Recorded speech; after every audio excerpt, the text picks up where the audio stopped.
We need to discuss the Colorado Avalanche and their odds of becoming back-to-back Stanley Cup champions. Alright, so we're just going to start off real quick by going over their top 3-point getters. At the top, we got Nathan MacKinnon. In 70 games, he's got 107 points, 39 goals, 68 assists. He has one game left to play, which is tonight. I don't know if he'll play it, but he could become a 40-goal scorer.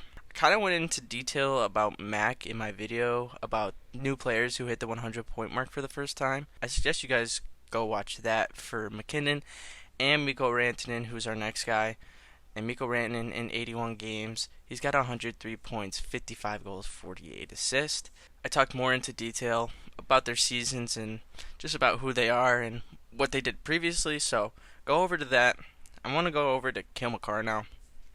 And Cale, he's had an injury-ridden season, which is super unfortunate.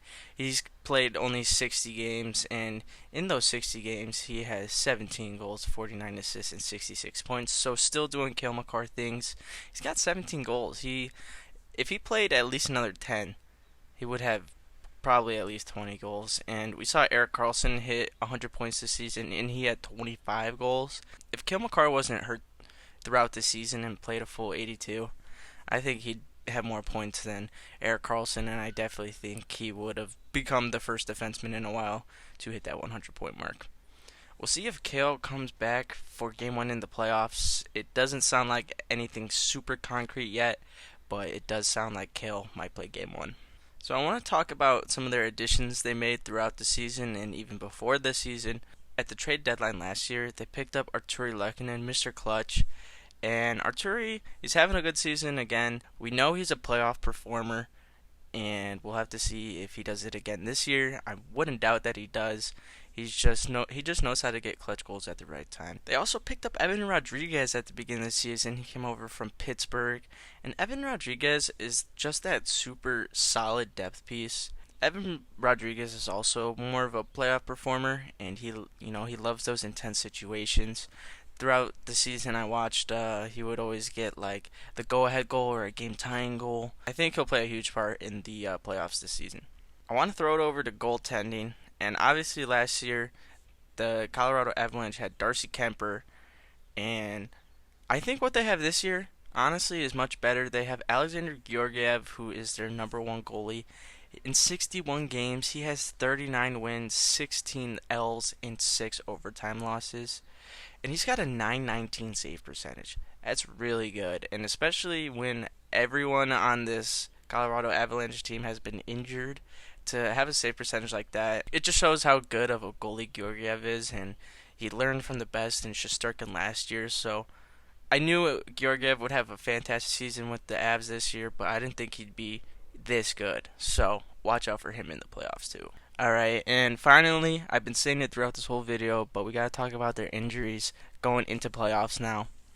So, you've got two really big pieces that are currently out. You got Cale Makar and you got their captain, Gabe Landeskog, who didn't even play the entire season. They also have Josh Manson currently out right now. If you know anything about the Avs last year, Josh Manson was he played a pivotal role in their defensive core during the playoffs. He got a very clutch goal, I remember, but he also was just a really solid defenseman and wouldn't allow too many opportunities back towards his own net. So having Josh Manson out really blows. Obviously, you have your number one defenseman out in Cale Makar. We'll have to see if he comes back at Game 1 or later in the playoffs.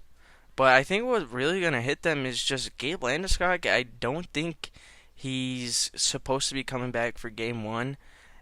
If anything, I think he's supposed to come back like late into the playoffs, maybe round 3 or 4. Having your captain out is going to be a huge blow, so we'll see if they can compensate for this loss. Okay, so as I'm recording this, it's April 14th. It's 2 o'clock. There's only 2 games left in the entire regular season, and the Colorado Avalanche is the latter of those 2. So they have quite literally the last game of the regular season. And currently, they're only down 1 point to the Dallas Stars in the Central Division.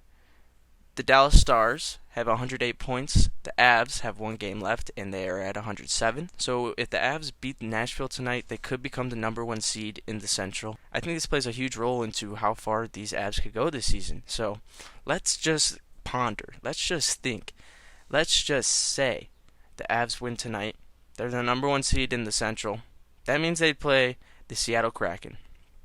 And if you watch my Seattle Kraken video, I said if Seattle plays the Avalanche, I don't see Seattle winning. This Avalanche team is just too good to be a first round exit against a team who hasn't even had any playoff experience. Let's just say if Nashville beats them tonight, they're playing the Minnesota Wild, and I think that would be a great series. I think Minnesota is going to be a dark horse. I would not want to play Minnesota in the first round. So the Avs better hope they win tonight, because honestly, if you don't have Landeskog, you don't have Josh Manson, I think Minnesota wins that first round just because they have really good goaltending in Eric Gustafsson and Marc-Andre Fleury. They got Kirill Kaprizov back. I mean, if the Avs are injured, you're not going to beat a team like the Minnesota Wild. It all depends on if their injuries come back nice and healthy. If Landeskog even comes back, will he be as good as he usually is? We saw Nikita Kucherov come back into the playoffs and act like it was nothing. But not every player can do that, only the elites. We know Landeskog is a fantastic player. But after having a ridiculous offseason and just not playing for a whole 82, I don't know if you can come back and play Stanley Cup playoff hockey. We'll have to wait and see. I do like the Avs. I love their chances. It all depends on injuries. Thank you, guys.